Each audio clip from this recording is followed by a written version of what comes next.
Welcome to the Armed and Ready podcast. I am your host, Jason Wood, the VA loan guy. We have a really exciting episode lined up for you, so come check it out.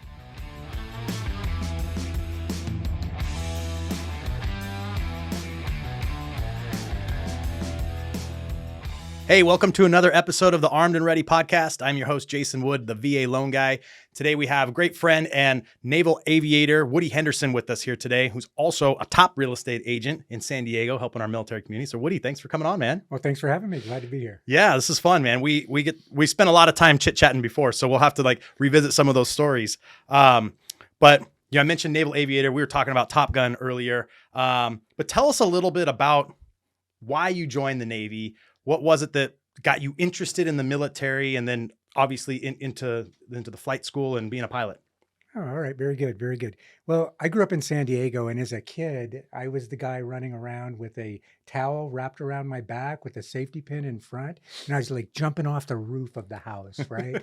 And from there, I went to flying little balsa wood gliders and things like that. And then I built model airplanes and grew up, went through high school, started college, and I'm like, well, what are you going to do? Where are you going to go?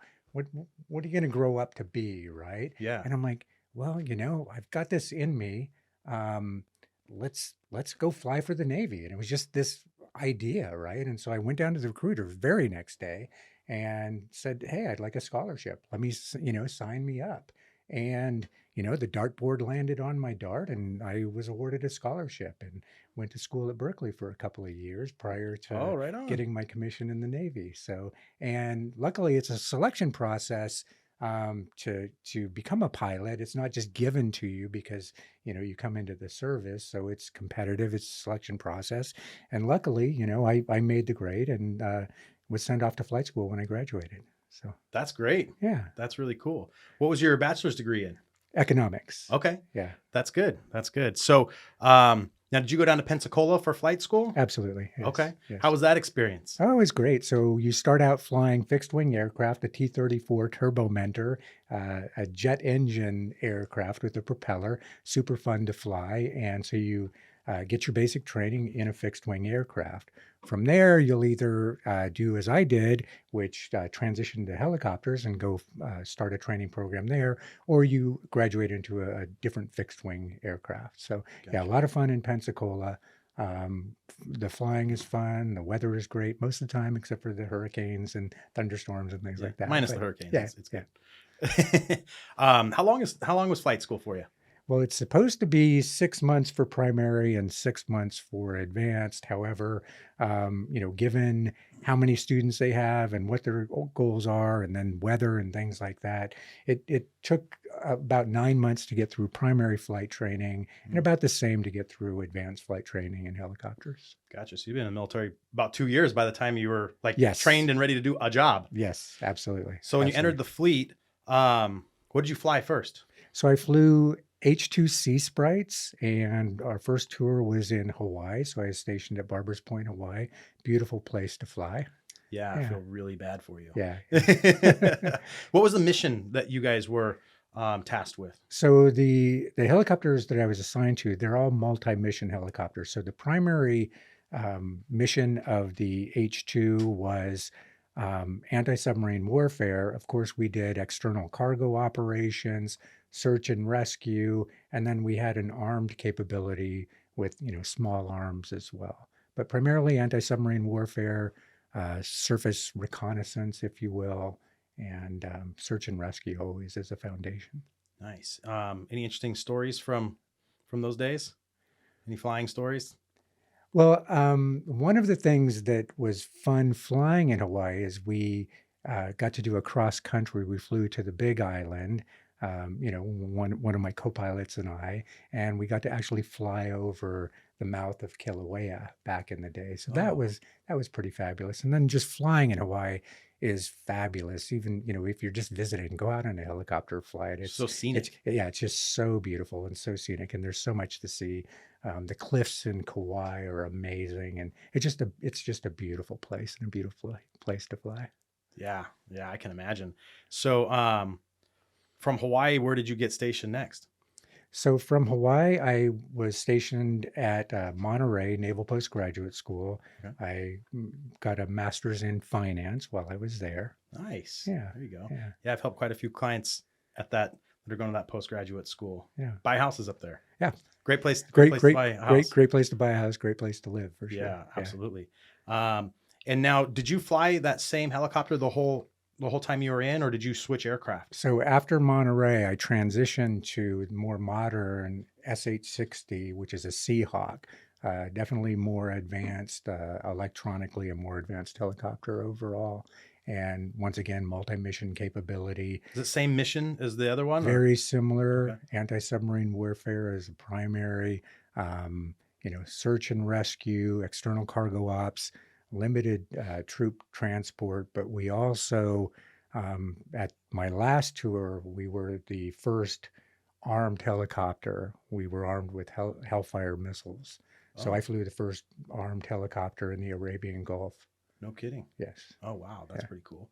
How do you guys train for like the submarine warfare? I mean, is there like practice ranges where you're actually like Oh, dropping absolutely. munitions for that? Yeah, absolutely. Absolutely. So just right here off the coast of California, we've got a instrumented range and you go out and practice your skill there. Oh, that's pretty Yeah. cool. Yeah. When you're in the Middle East, did you have a chance to fire those missiles and stuff, or? We didn't, thank goodness for that. Oh, that's good. So yeah. Nice. And how long total were you flying for? So flew for a total of 15 years. I had a 20-year career.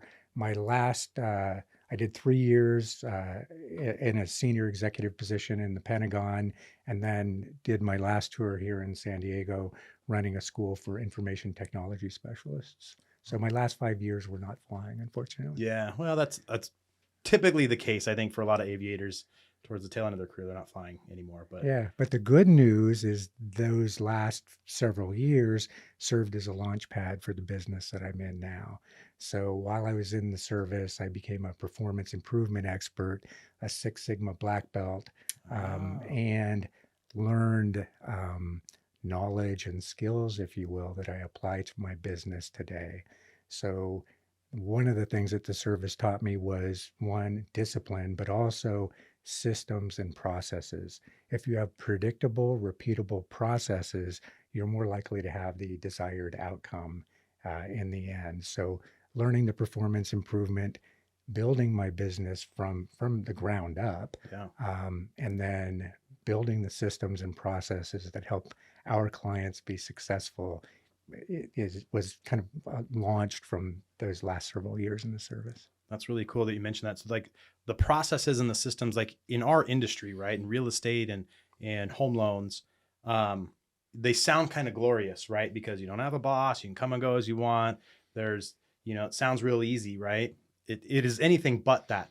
True. But having that discipline and creating those processes are so critical to having like measured growth and success, right? For both personally and for your clients, Right. and being able to really build it. And it's like any entrepreneurial or motivational book or anything that I read, or business book at all stems back to that, right? Like those processes and those systems are so critical, Mm-hmm. right? And then even like in the coaching program that I'm in, a lot of what we're coached on are processes, right? Mm-hmm. And if you look at McDonald's is a pretty glaring Oh, example, right? yes, yeah, Like look at the absolutely. processes they have there, right? If you go order a cheeseburger at McDonald's, they don't do it a different way at the McDonald's next to your house versus the McDonald's downtown. Mm-hmm. It's the exact same process, right? The bun, the ketchup, the mustard, boom, boom, boom, boom. It's an assembly line. Yep. And out you go, and you get the same result no matter which one you go to, Absolutely. right? And it's so important, I think, to have a system. Not everyone's is maybe the right one, but you got to have a system, right? Absolutely. So tell me a little bit about, like Six Sigma and like processes that you employ in your real estate business that help your clients win. So a good example is, this market that we're in today, historically low inventory, prices continue to rise. The average home is selling for 106% of the list price last month. Man. So it's intensely competitive. When we're representing a buyer, we come into an environment where we can anticipate competition. So how do you prevail in the competition? We've built a 9-step strategy where our offers are getting accepted over others because of the systems and processes in place. And as you know, one of the key elements of that process is we present a very strong and clean offer. We pre-negotiate with the listing agent before we put that offer in to build a relationship. Hey, we're for real. Our client is very well qualified. And then, of course, I call you and let you know, hey, we're submitting an offer. And of course, you pick up the phone and give them confidence about that loan and about that buyer. So there are just a few steps of that 9-step process where we prevail in a competition. Yeah. And when our clients take my advice, they prevail 90% of the time. And it's so interesting that you bring it up. And we were talking, before the show a little bit about that process, right? Of, the offer and submitting it and just kind of the industry, right? And how others are acting in the industry. And when times are good, it's real easy to just like click send on an email and poof, you sold a house or you got a guy in escrow buying a house. And like when times are easy, everyone's a rock star, right? But when times get tough, and we're in a tough time right now. Like when you talk about tight inventory, like how many days of inventory do we have right now in the San Diego market? 19 days. 19. And what's healthy? Like what's a healthy market normally? 6 months. 6 months. So talk about crazy competitive. Absolutely. And you've got so many people trying to buy, this many houses. Absolutely. So you got to have that. And I have a process too, which, is to help get that offer accepted. And I feel like, a lot of people, consumers don't know what to ask, right? When they're trying to find a realtor or a lender or whatever, they don't know what questions to ask, right? And they just kind of go off whatever Google tells them or whatever they see on TV, which is, not to their discredit, but they just don't know, right? But one of the things that's critical is what is the process? What is the plan? How do we help you win, right? Because especially in the market we're in now, I feel like a bigger precedent for the lender to play a strong role in that, where some may argue in years past, it wasn't maybe as necessary, right? But I think today it's critical because the real estate transaction, unless you're all cash, is hinging primarily on this mortgage making it to the finish line, right? Very much so. So the selling side, they need to have a little bit of faith, a little bit of confidence that this is actually going to happen, because here's 20 people saying they're ready to go. Yes. But which ones really are? Yes. How do we know? What's your how are you going to convince us that your person is the one we should go with? That's right. And it's not so much selling real estate, it's selling our clients, it's selling our processes, selling ourselves and our lender, that we will take this offer across the finish line and the seller is going to get great results. And so that's really what we're selling. Yeah. Yeah, that's right. And I'll share this with you too before, but I work with a lot of real estate agents, right? Being a lender, and some of them I know, some of them I just met for the first time, right? And I had one recently, actually just closed, and he was kind of the mentality of, I need you when I need you. So just kind of go sit in the corner, lender. And I think they lost out on 9 offers before finally he started including me. Yes. And then boom, got one accepted. But it goes to show you like how much of an improvement that made to them winning and getting into a home. Absolutely. Absolutely. Yeah. It's critical. It's a critical step in getting our offers accepted. Now, we also have a process for sellers, a 21-step process that's selling homes twice as fast and for 10% more than market value in this crazy environment. And with that 21-step process, I use what we learn on the listing side to prepare offers such that our buyers write the kind of offers that get accepted. So the listing side informs the buyer's side, so we know how to write offers that get accepted.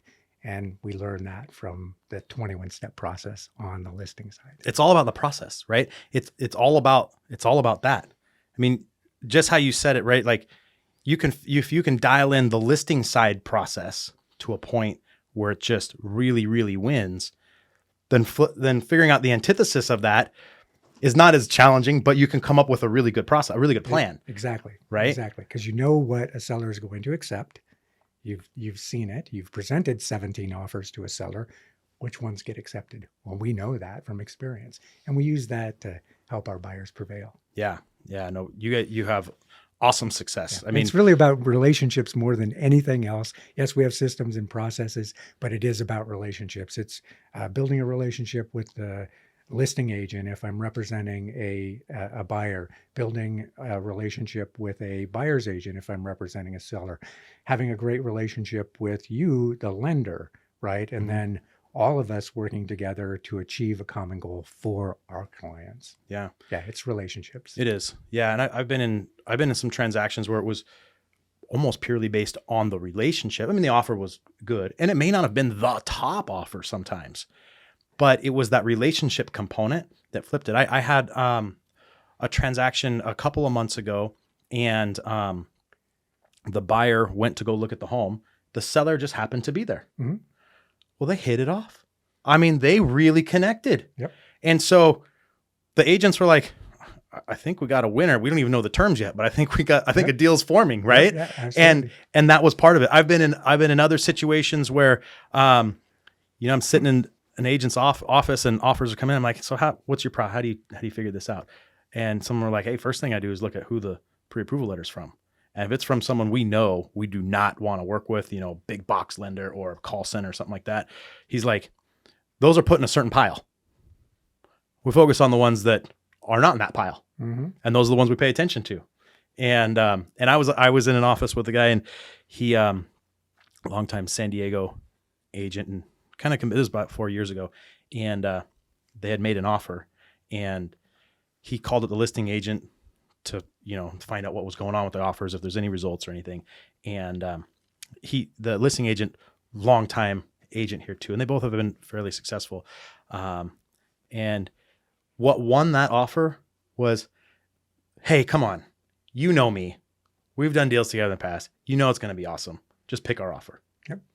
That's what won it. Mm-hmm. Crazy enough, right? So, as much focus as people have on like contingency removals and waive the appraisal and make this crazy high price offer or this escalation clause, like, yeah, some of those they're necessary tools in some cases, but honestly, it boils down a lot to that relationship piece. Absolutely. And the confidence of the other agent that you'll be able to close. And Yeah. so that's just so important. And with the systems that we have in place, we're not always the highest offer, but we are the cleanest, we are the strongest, and that wins. Yeah. Yeah. And so there's a lot of little points in that contract, right?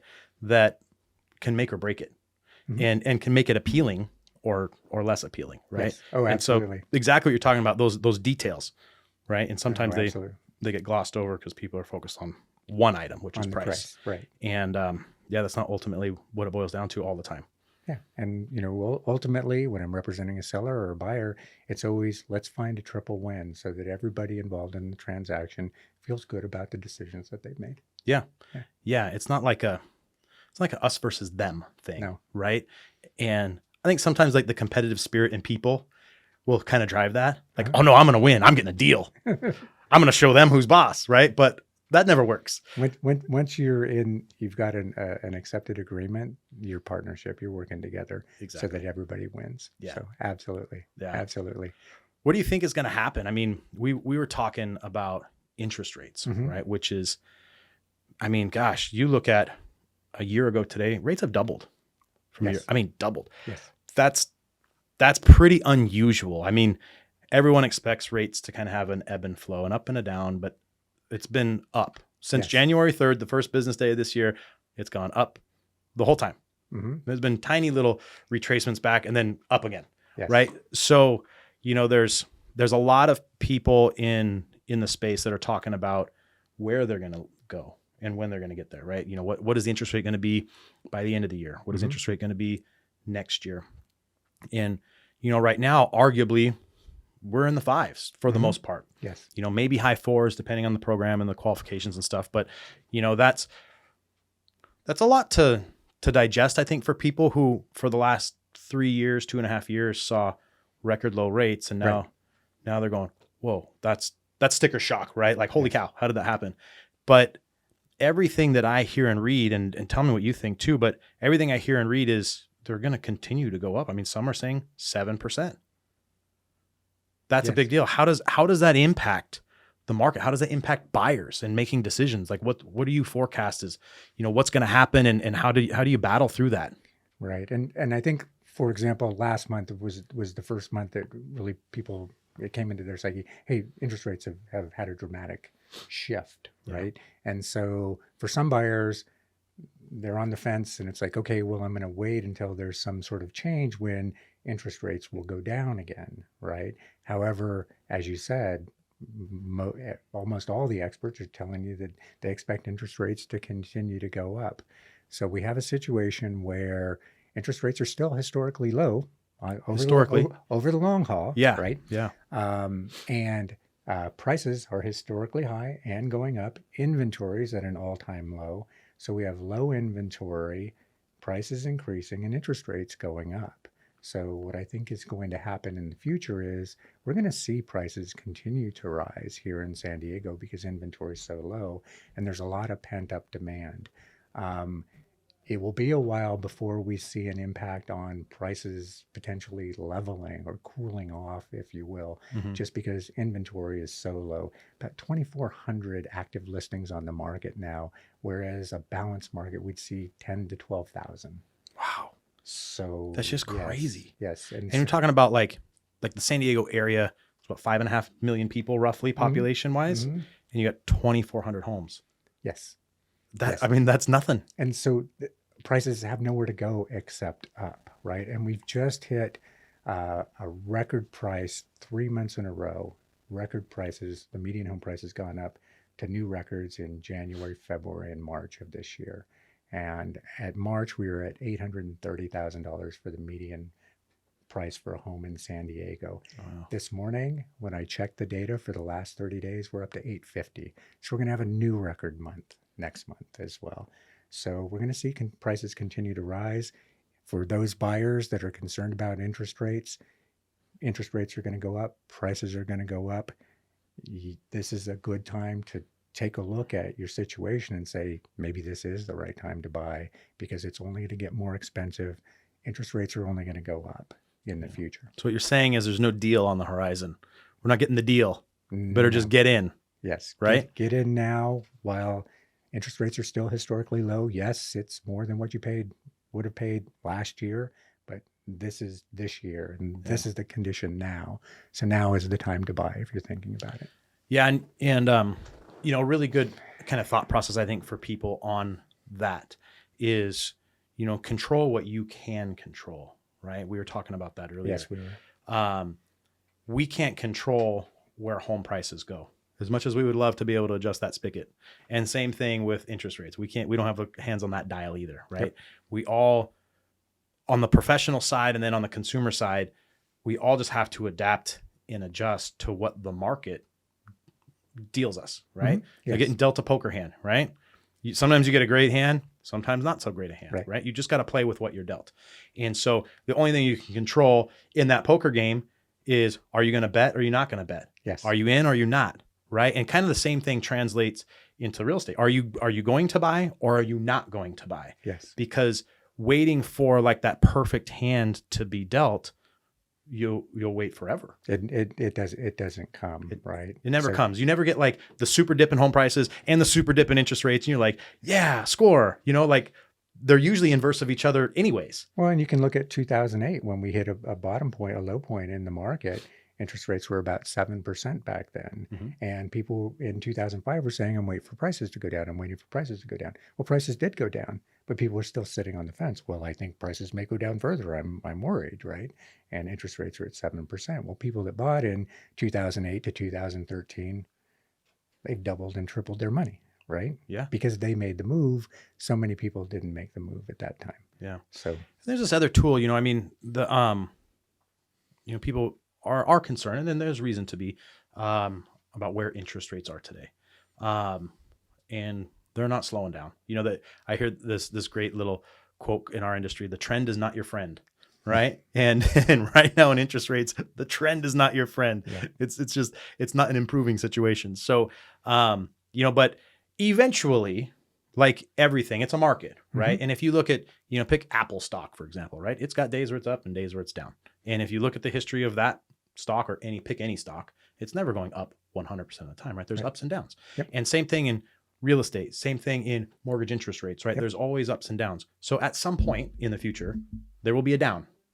And if you get into something today or this year, in the future, it might not be September, it might be a couple of years, but we'll probably have an opportunity to refinance and get that lower interest rate, right? And save a little bit on that payment.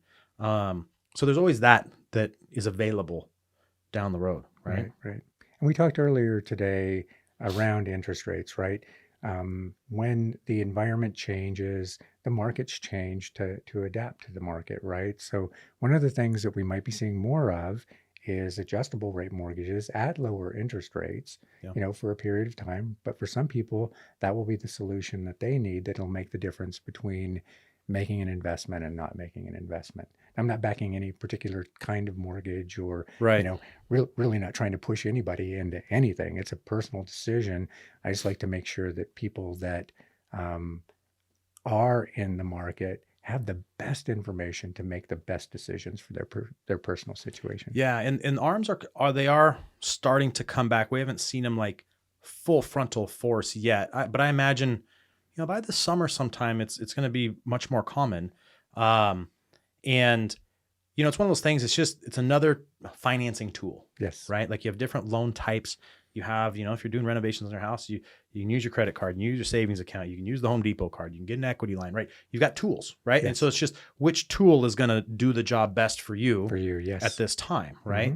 And the adjustable rate mortgages, they have kind of a sting effect when you say that word, right? Yes. Because of the housing crash, past history, right? And I always share this story of my dad because adjustable rate mortgages that have the bad buzz around them were the subprime adjustable rate mortgages. And just to give people who are listening may not understand what we're talking about. So an adjustable rate mortgage typically is a lower interest rate, and that lower rate is fixed for a certain period.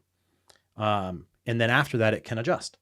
And the adjustment is typically an annual adjustment, and it's based off a 12-month average of an index. Depends on what the index is. So in the subprime ARMs, way back in 04 to 06 is when those were hot and people were getting those loans. They were fixed for 2 years or maybe 3 years, and they had a prepayment penalty, which are illegal now in a primary home, but then they weren't.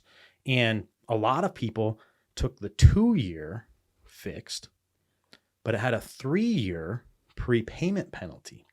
So where a lot of people got caught and really got in trouble was when it started year 3, they couldn't get out of that loan for that whole year, and the adjustment parameters on that were big on those loans. I mean, they were sometimes 5-6 points is how much it could adjust, and there weren't caps on adjustments and things like that. So they're pretty wild. Yes. And it caught people in a really bad situation.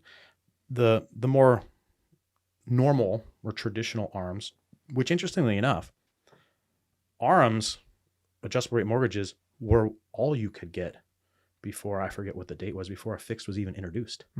So a lot of the baby boomer generation and older, 30-year fixed wasn't a thing when they bought their first home. They didn't exist. Fixed mortgages didn't exist at all. They were all adjustables. So the story I like to share is, my dad, our childhood home that we grew up in, they bought that house and they bought it on an ARM. And I think it was probably fixed for a couple of years, but it then adjusted. It wasn't a subprime ARM. It was just a traditional ARM. And, when I finally got into the mortgage industry, I was in my early 20s, and I started kind of picking my dad's brain about, what kind of loan did they have on their house and all that stuff. And I said, well, how come you never refinanced into a fixed, having this ARM, right? Which was always the thing, oh, get a fixed. And he was like, well, it's adjusted. You only adjust once a year. But he's like, it's never been a big adjustment, and it's never been something that I couldn't afford. And then when I compared it to whatever was being offered on the fixed, a lot of times I still had a better rate, Or maybe if I was a tiny bit higher, it was only a tiny, tiny bit. He's like, so just never, it was never a sensible move. And I think they had that loan, I don't know, 17 or 20 years before they finally put into like a 15-year fix and, changed some things up. But I share that example a lot because here was a loan that went way beyond that fixed period, which is where a lot of people, when we start talking arms, they're very focused on that. Well, I don't know if I'll be in this home for 6 years or 5 years or 7 years. Like they don't know. It's like, Right. it's okay. Like the traditional, like conventional arms that we're talking about, they're safe. They are a good tool if that tool works for you to help you get into the house. Right. So Absolutely. Yeah. Just want to go back to the subprime in that 2005 to 2008, because that's when I started my business in 2005. yeah, And that was the wild, wild west it, of it, the it, industry. I it feel was. like, So, got started, saw what was happening in the market. And at that time I said, well, what do you have a choice? You either get in and figure this out or you get out. Right. And so I made the decision at that point, people need help.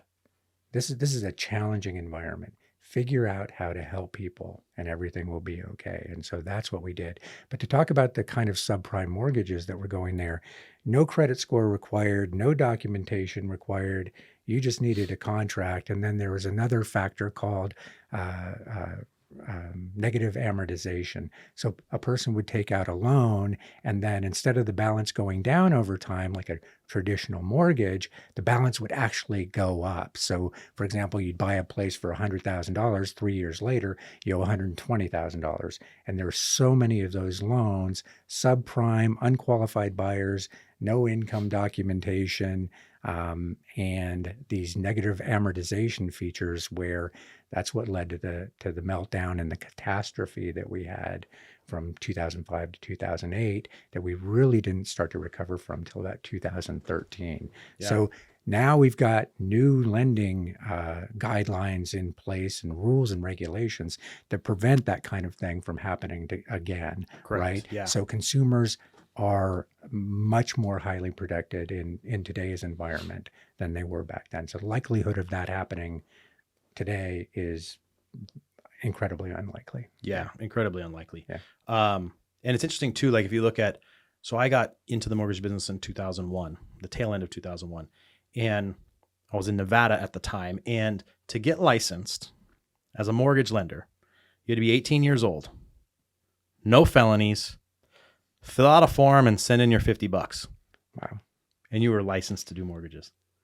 So you can imagine when, the kind of the 04 to 06 run where it was crazy and all these subprimes and, you hear the term like fog of glass and you got a loan, right? Yep. Well, the amount of people who went and got their mortgage license. I mean, you talk to anybody and they had a mortgage license. I mean, everyone had a mortgage license. Mm-hmm. For $50 and you didn't have a felony, you're in. Like, why not? Right. And it was just absolutely insane. And I remember those neg am loans. I remember having a client that came in, met with me in the office and really, really wanted one. She had done like 3 refinances already, kept cashing out, buying dumb stuff, a Hummer, boats, like, and then wanted this neg am loan because they had 4 payment options. They had a 30-year fixed option, a 15-year fixed option, an interest only option, and a minimum payment only option. Yep. That minimum payment is where the neg am started, the negative amortization. And she wanted it because she wanted that crazy low payment. And, after looking at her file and I met with her, I said, I'm just not willing to issue this loan to you. Oh man, the roof came off. She was an unhappy person, really unhappy. But it was in my professional opinion, it was the wrong product. Like it was just going to send her into a path that she was never going to climb out of. Right. And, but so many people are like, well, I don't care what you do with your finances. Here you go, have it. And, Right. It caused a lot of stuff, but today's environment is so different. Like to get your mortgage license, I mean, it's 20 hours education. You got to pass this ridiculous test. Right. I mean, it's and all the regulations for doing loans beyond that, it's a much, much safer environment for the consumer than it used to be. But yeah, those were crazy times. And let's circle back to relationships, right? So relationships are important. Taking care of our clients is paramount. Giving them an experience that they're delighted with getting a triple win, and having their back in this very complicated real estate market is incredibly important. And there are a lot of people out there, all of those mortgage people, and a lot of real estate agents. It's like they put the money first. And if you're in it just for the money, you've got the equation backwards. Yeah. It's about being of service, and it's about taking care of people. If you do that, then the money will come. Exactly. Yeah. Yeah. So good call with that mortgage. I know it's tough to say no, but it's the right thing to do. Yeah. Yeah. Sometimes, telling people no, even though they don't want to hear it, is the best answer. Yeah, exactly. Right. Yeah. And that's why you find people that will give you like trusted advice, and they're not just after it to get another deal under their belt. Right. So yeah, and finding that trusted advisor. I know, you and I help a lot of military folks out, veterans and active duty people, with their loans in this area. And I feel like that's something that's easily conveyed for us. We served, right? So there's some initial understanding and a bond there a little bit. But, I think just, the level of like education that you put forward to your clients, and same with me, like, they don't get that when they call anybody else. No. Everyone else is like 3 minutes. Let's get off the phone. Let's move on. Really, it only takes 10 minutes of conversation, but everyone's just trying to churn and burn and churn and burn. And all this advertising going after that military market is all just generated towards that, right? We're just going to turn and burn. You're a number. But, we love the military. Yeah. And so you and I have talked about this in the past, right? If you walk outside of any military base anywhere in this country, you're going to see, the used car lot where, no down, and, walk away with a new car. Predatory as all get out, right? Oh, yeah. And there are a lot of businesses out there that say they're there to help the military and that they support veterans.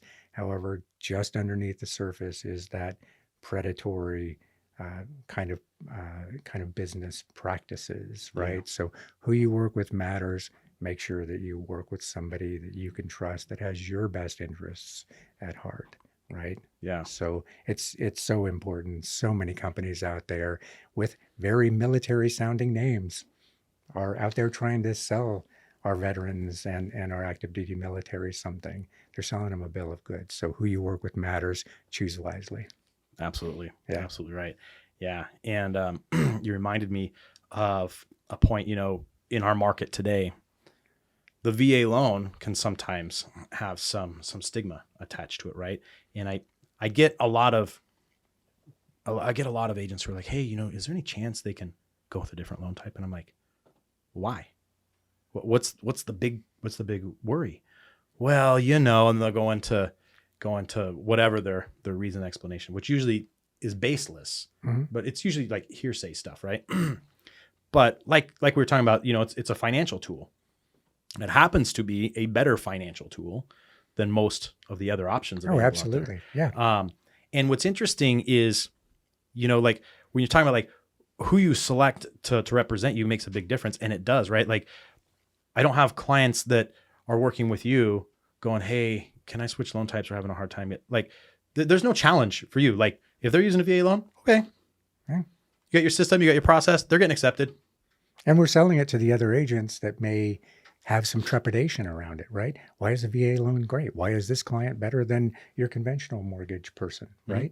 And how strong are they relative to to the competition?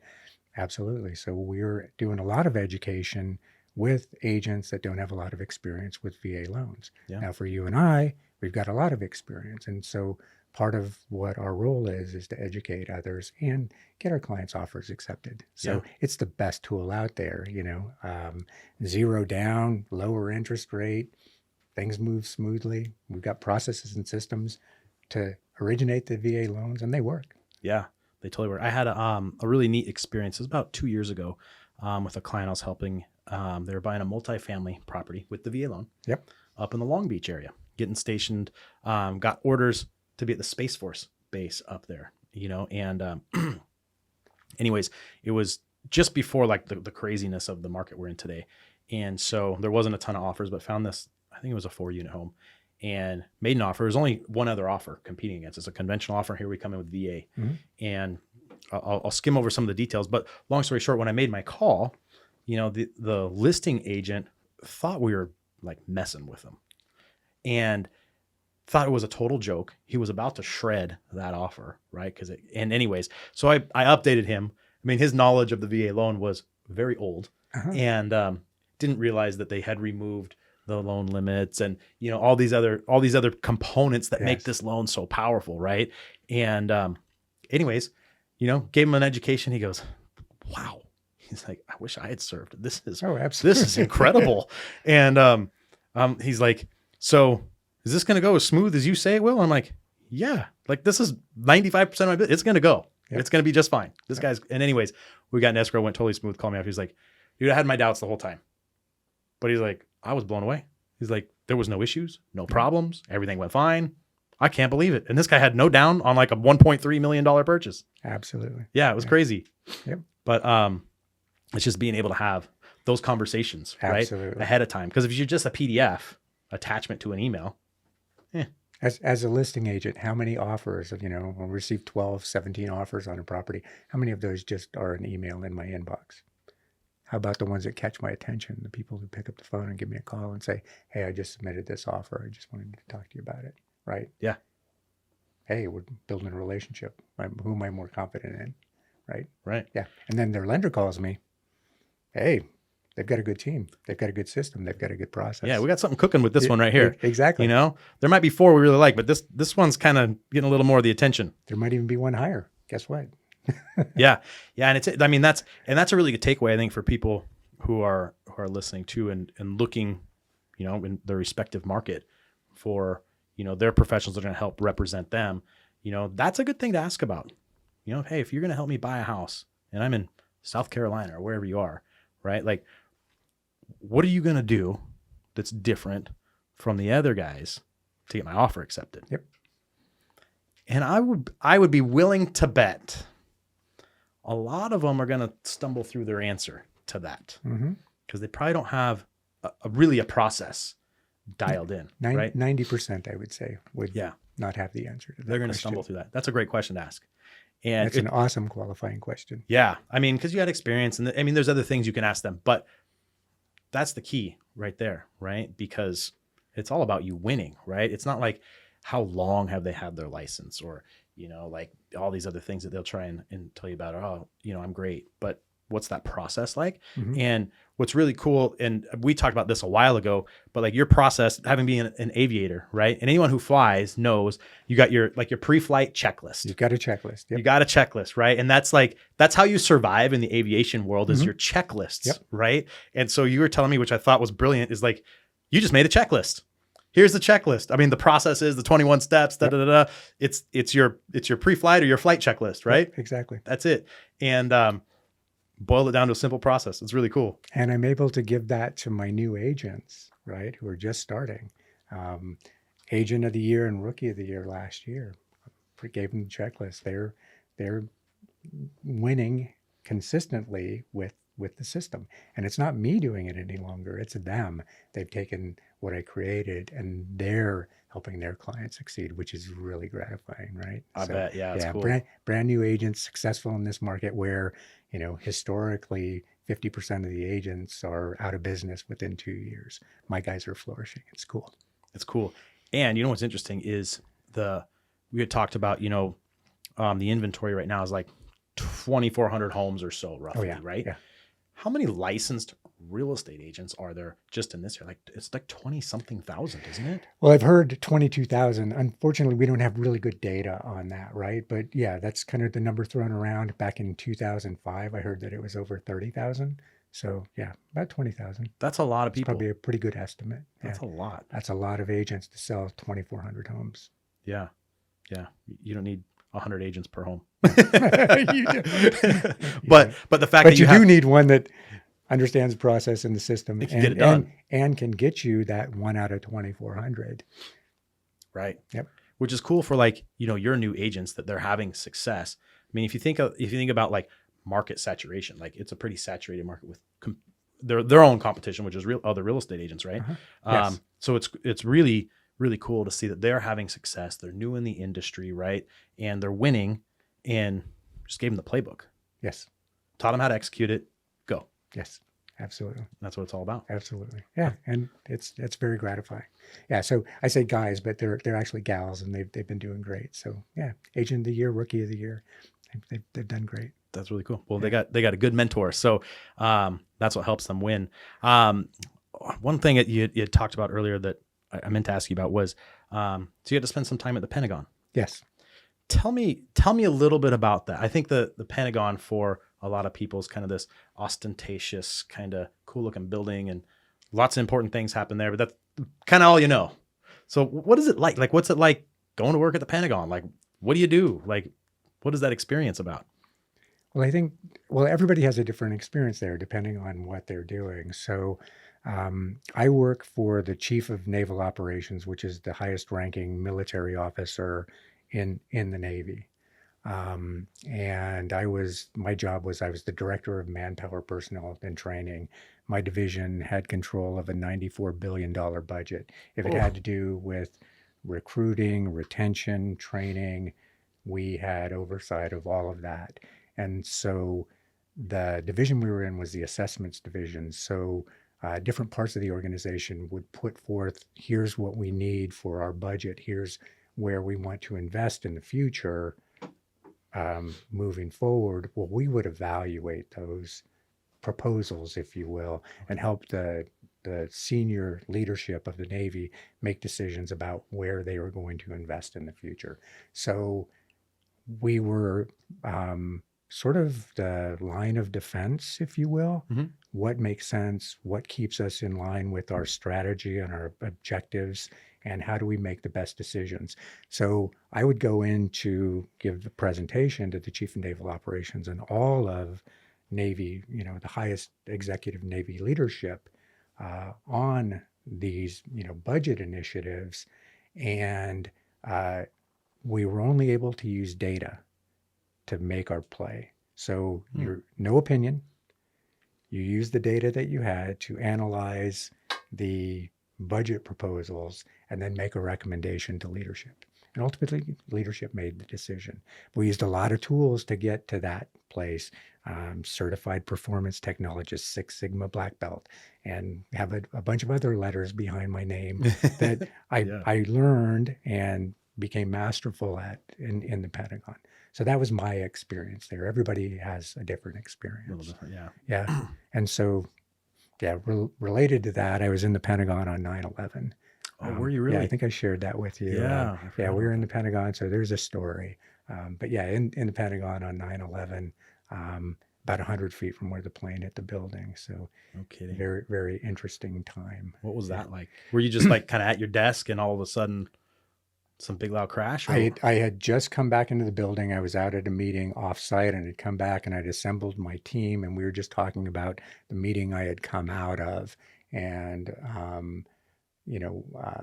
one of my coworkers and colleagues, when I was out, I called him and said, "Hey, I'm on my way back to the Pentagon. I'll be there in 20 minutes. Let's get the team together." And he said, "Did you hear about the plane hitting the building in New York?" And I'm like, "No, I didn't." And in my mind, I'm thinking it was, Cessna or something. Little Cessna. I'm an aviator, right? It's like, those untrained pilots doing that stuff again, right? Or, having some kind of problem. I didn't realize, what had happened. So went back to the Pentagon, had the team together, and we're just talking about the meeting we just came out of, and heard an explosion, felt a shake like an earthquake, and started to smell jet fuel like immediately. Alarms are going off, just sort of this chaotic situation. The good news is my whole team was right there in front of me.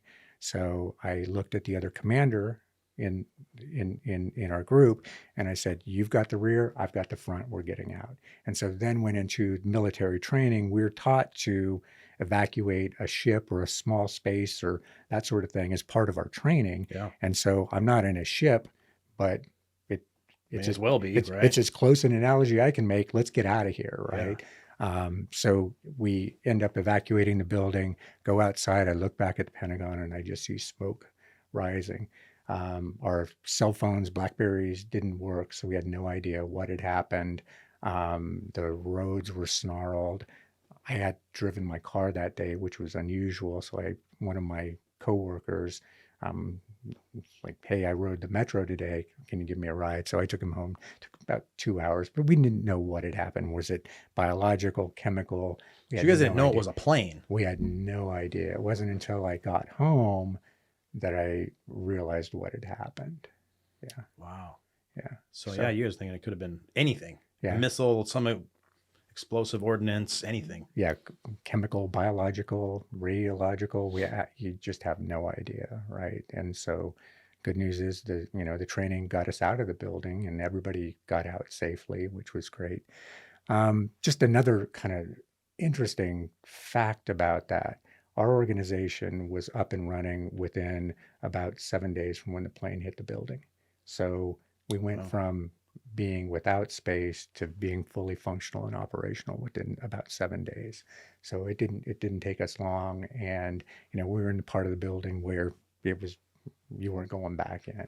Yeah. The other thing that was amazing is I used to work out at the gym at Henderson Hall, which is just up the hill from the Pentagon. Okay. And so every morning I'd go in and I'd go work out and I'd see the construction crews there. And they had this big banner out, how many days it was going to take them, right? And their goal was to complete that work within 365 days. And so it was cool. That's a big effort. With everything that needed to be done to restore that building, that we were back in that building within a year. Wow. Yeah. That's really cool. Yeah. It's just amazing, resolve, right? What was the morale and everything like in that building after all that, when you guys were able to come back? Was it high? Was everyone like pretty pumped? Were people still like scared that something else was going to happen? What was it like? Well, I think that, immediately after there was, a period of just shock, right? What happened? And, and that lasted for quite some time for some people. But I think also like the story of the daily countdown with the construction workers, it's like, okay, there's hope. We're gonna take it back. We're not gonna take it lying down, if you will. Yeah. No, that's good. That's a good morale booster, I think. Yeah. So wow, what a crazy story. People came together and, did what they needed to do to continue to operate. We didn't miss much of a beat, to be honest with you. Yeah, that's really cool. Yeah. I remember I went to Ground Zero a couple years after. Heart-wrenching to go back there. But what was very noticeable to me, I had heard, always never have been to the East Coast. So there was always kind of this like, oh, East Coasters, they're rough and tough and they're not friendly and all this stuff. But I tell you, when I went to New York, some of the friendliest people I've ever met, and I think a lot of it had to do with that experience and people just uniting and kind of coming together and like, okay, we got to take care of each other. Right. Absolutely. And so I remember getting lost on the subway and there's people like, no, you got to go here. You got to go there. Like just the kindest people. Right. But yeah, what an interesting time for sure. It was really, really crazy. Yeah. Man, sure. Man, what an experience. Well, Woody, thanks so much for coming today. Well, thanks for having me. And yeah, absolutely. It was awesome, man. Glad to have you on the show. Glad we finally got to connect and put it on the calendar.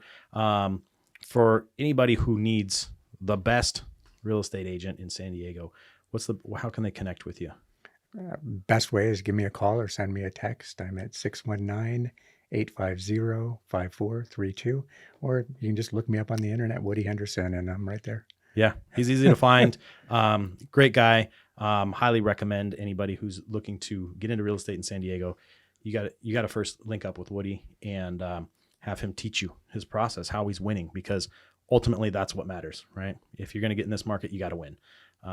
So if you like this podcast, we'd love to have more information on what we're doing. Please subscribe, follow below. And Woody, thanks again. Well, thanks for having me. Thanks so much for checking out this week's episode. Please subscribe, click the link below, share with your friends. And hey, if you know a military person or a veteran with a great story to share, we would love to highlight them on the podcast and get their story out to everybody. Thanks so much.